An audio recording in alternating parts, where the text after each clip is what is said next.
ফাঁক আছে, আমাদের অভিজ্ঞতা কম আছে, আমরা সংগঠন জানি, আন্দোলন জানি, কিন্তু ভোট করাতে জানি না।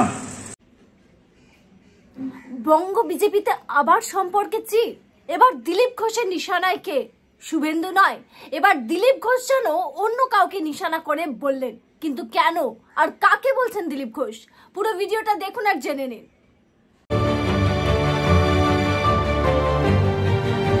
নমস্কার, দ্য পাবলিক পোল ব্রেকিং নিউজে আপনাদের সকলকে স্বাগত।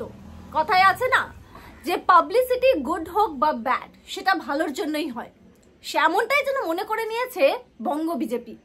তার কারণ প্রত্যেক দিন খবরে থাকছে বঙ্গ বিজেপি, তবে অবশ্যই ভুল কারণের জন্য। এবার আবারও দিলীপ ঘোষের নাম উঠে আসলো একেবারে সংবাদের শিরোনামে। তিনি কেন? তার বেফাঁস মন্তব্য। এবার একটি কর্মী সভায় গিয়ে দিলীপ ঘোষ বলে ফেললেন যে আমরা সংগঠন করতে জানি, কিন্তু আমরা ভোট করাতে জানি না। শিখতে হবে, ভুল থেকে শিক্ষা নিতে হবে। ব্যাস, দিলীপ ঘোষের এই মন্তব্য, তারপরে রীতিমতো হু হু করে খবরটি ছড়িয়ে গেল যে কার উদ্দেশ্যে বলছেন দিলীপ ঘোষ এটা। তার বক্তব্য শুনে কোথাও না কোথাও সকলে বুঝতে পারছেন যে সুকান্ত মজুমদারকেই নিশানা করলেন দিলীপ ঘোষ। কিন্তু কেন? কয়েকদিন আগেও তো তাদের মধ্যে যে সমীকরণ যথেষ্ট ভালো দেখা যাচ্ছিল, আর মনে হচ্ছিল দুজনে একজুট হয়ে শুভেন্দু অধিকারীকে যেন কোণঠাসা করার চেষ্টা করছিলেন। তাহলে এবার কি হলো? দিলীপ ঘোষ আর সুকান্ত মজুমদারের সম্পর্কে চির ধরল। চলুন এই বিষয় নিয়ে আলোচনা করার আগে সবার আগে আপনাদেরকে শোনাই যে দিলীপ ঘোষ ঠিক কি বলেছেন। আশা করেছিলাম 100 বেশি সিট পাবো, সরকার হয়ে যাবে। সাধারণ মানুষ বলছিল, পুলিশ কর্মচারী ধরে নিয়েছিল আমরা জিতবো, কিন্তু হয়নি। তার মানে কোথাও আমাদের ফাঁক আছে, আমাদের অভিজ্ঞতা কম আছে, আমরা সংগঠন জানি, আন্দোলন জানি, কিন্তু ভোট করাতে জানি না। ভোট কি করে করাতে হয় সেটা জানতে হবে, শিখতে হবে। প্রত্যেক নির্বাচন থেকে অভিজ্ঞতা সঞ্চয় করে আগামী নির্বাচনে যাতে ভালো করা যায় তার চেষ্টা করতে হবে। তাহলে পার্টিতে এসে গেছি, একটা পদ পেয়ে গেছি, এই আসছি যাচ্ছি খাচ্ছি, দেখেছে যাই ঘুরে আসি। ভারতীয় জনতা পার্টি করতে গেলে এরকম করলে হবে না। ভারতীয় জনতা পার্টি একটা মিশন নিয়ে চলে, একটা আদর্শ নিয়ে চলে। তার প্রত্যেকটি কর্মী, প্রধানমন্ত্রী থেকে নিচের স্তর পর্যন্ত, বুথ পর্যন্ত সবাই ওই আদর্শের জন্য কাজ করছে, মিশনের জন্য, এই সমাজের পরিবর্তনের জন্য। আর আমরা যে লড়াই লড়ছি, সেই লড়াই, শেষ লড়াইটা পশ্চিমবাংলায় হবে। এই যে দুর্বৃত্তরা দেখছেন তার দিকে দাপিয়ে বেড়াচ্ছে, সরকারে যে আছে তার কোনো খোঁজ খবরই নেই কি হচ্ছে। মুখ্যমন্ত্রী নিজে পুলিশ মন্ত্রী, পুলিশের নাকের ডাবায় সব হচ্ছে। জানেন এরকম নয়, সবাই ভাগ পাচ্ছে, সবাই করে খাচ্ছে। আর সাধারণ মানুষের সন্দেশকারীর ঘটনা 4 মাস ধরে। পরিষ্কার বোঝা গেল দিলীপ ঘোষের এই মন্তব্য শুনে যে তার নিশানা বা তিনি কিন্তু নিশানা করছেন সুকান্ত মজুমদারকে। তবে হঠাৎ কি হলো?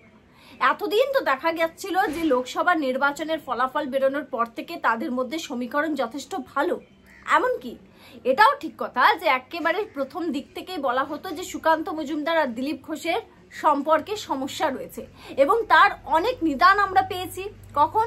যখন সুকান্ত মজুমদারকে রাজ্য সভাপতি বানানো হলো, তখন কিন্তু তার যোগ্যতা নিয়েও পর্যন্ত দিলীপ ঘোষ মন্তব্য করেছিলেন, এবং তারপর থেকেই বলা হতো যে তাদের মধ্যে বা তাদের সম্পর্কে চিড় রয়েছে। কিন্তু লোকসভা নির্বাচন 2024-এ ফলাফল বেরোনোর পর থেকে, আরেকটা কথা বলে রাখি যে প্রথম থেকেই কিন্তু বলা হতো যে শুভেন্দু অধিকারীর সঙ্গে যথেষ্ট ঘনিষ্ঠ সুকান্ত মজুমদার। তবে লোকসভা নির্বাচন 2024-এর ফলাফল প্রকাশের পর থেকে ইকুয়েশনটা যেন অন্যরকম ভাবে বদলে গেল। মানে রাজনৈতিক অঙ্কটাই যেন অন্যরকম হয়ে গেল।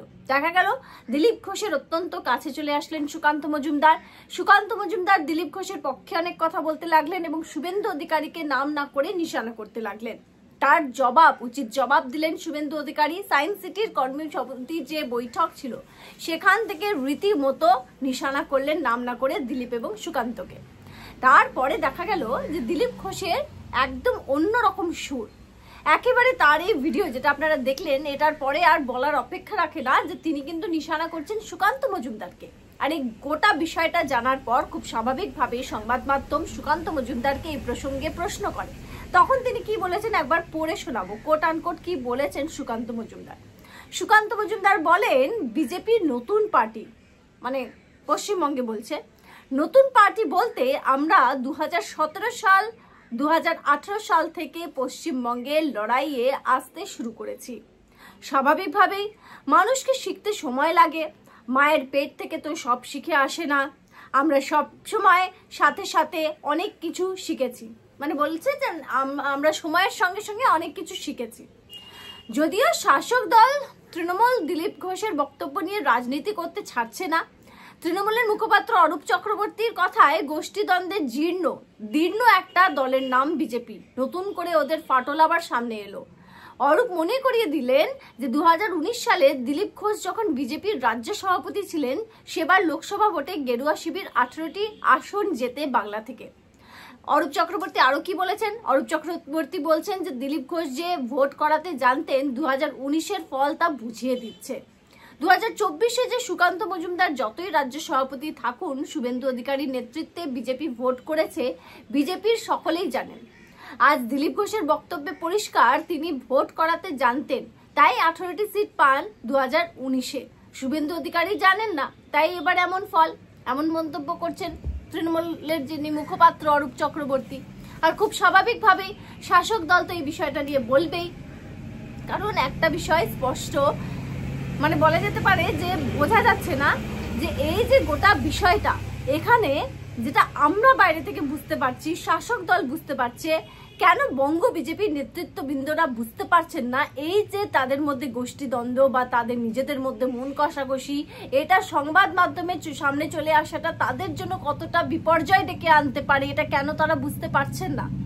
আর দিলীপ ঘোষের কথায় বা তিনি যে এই মন্তব্যটা করেছেন, তাতে করে একেবারে স্পষ্ট বোঝা যাচ্ছে যে সুকান্ত মজুমদারকেই নিশানা করছেন। কিন্তু কেন?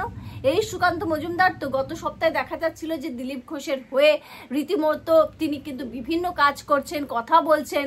দিলীপ ঘোষ যে খড়গপুরে তাকে সম্বর্ধনা জানানোর যে একটি অনুষ্ঠানের আয়োজন করেছিলেন, সেখানে তিনি গেলেন, সেখান থেকেও দিলীপ ঘোষের সুরেই সুর মেলালেন, এমনকি দেখা গেল শুভেন্দু অধিকারীকে নিশানাও করলেন। তাহলে হঠাৎ কি হলো যে সেই দিলীপ ঘোষই এখন একথা বলছেন যে আমরা ভোট করাতে জানি না?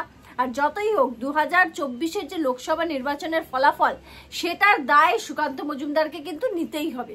যে যাই করে থাকুক, সেটা শুভেন্দু অধিকারীর দায়িত্বে থাকুক, দিলীপ ঘোষের, তবে তিনি কিন্তু পদে ছিলেন। তিনি কোন পদে ছিলেন? তিনি রীতিমতো এই বঙ্গ বিজেপির রাজ্য সভাপতি পদে ছিলেন, তার দায় তো বর্তায়। তিনি যতই বলুক যে না দায় বর্তায় না, দায় তো বর্তায়। এবং এখানেই কিন্তু দিলীপ ঘোষ যেটা বলেছেন বারবার, দেখবেন এই মঞ্চ থেকে যেটা বলছেন যে পদ পেয়ে গেলাম, আসলাম গেলাম হবে না। মানে এটা কি? সুকান্ত মজুমদারকে কথা বলছেন যে তিনি পদ পেয়ে তিনি শুধুমাত্র কাজে আর কর্মে করে দেখাতে পারেননি? রীতিমতো বলা যেতে পারে বঙ্গ বিজেপি জর্জরিত, সত্যি কথা, গোষ্ঠীদ্বন্দ্ব। এমনটাই কিন্তু রাজনৈতিক মহলের ব্যক্তিত্বরাও এই মুহূর্তে আলোচনা করছেন। ঘর সামলাতে পারবেন কি? 2026-এ টার্গেট সেট করে দিয়েছেন অভিষেক বন্দ্যোপাধ্যায় 21-এর মঞ্চ থেকে। মমতা বন্দ্যোপাধ্যায় হুঁশিয়ারি দিয়ে দিয়েছেন এবং তারা পরিষ্কার বলছেন যে জায়গায় ফল খারাপ হয়েছে পর্যালোচনা করেছেন অভিষেক বন্দ্যোপাধ্যায়, এমনকি বলছেন 3 মাসের মধ্যে রেজাল্টও পাওয়া যাবে। এমন একটা সময় বিজেপি নিজেদের দ্বন্দ্ব, নিজেদের মধ্যে একেবারে কি বলবো মন কষাকষি, মনোমালিন্য, সেটাই কাটিয়ে উঠতে পারছে না। আগামী দিনে মমতা বন্দ্যোপাধ্যায় রয়েছে সামনে অভিষেক বন্দ্যোপাধ্যায় রয়েছেন, তাদের সঙ্গে মোকাবিলা আপনাদের। এবং সব থেকে বড় ব্যাপার, এই মুহূর্তে বাংলার মনে মমতা বন্দ্যোপাধ্যায় আর তৃণমূল কংগ্রেস রয়েছে, তাদেরকে সরিয়ে নিজেদের জায়গা করতে গেলে আগে নিজেদেরকে ঠিক হতে হবে। এই আলোচনায় কিন্তু এই মুহূর্তে বঙ্গ বিজেপিকে নিয়ে সকলে করছে, রাজনৈতিক মহলের একাংশ তো করছে বটেই। এই গোটা বিষয়টা নিয়ে আপনাদের কি মতামত? এই ভিডিওটা দেখে কি মনে হলো? এবার কি দিলীপ ঘোষ আর সুকান্ত মজুমদারের সম্পর্কে চিড় ধরেছে? আপনাদের মতামত খুবই মূল্যবান, অবশ্যই কমেন্ট করে আপনাদের মতামত জানাবেন দ্য পাবলিক পোল ব্রেকিং নিউজে। ভালো থাকবেন।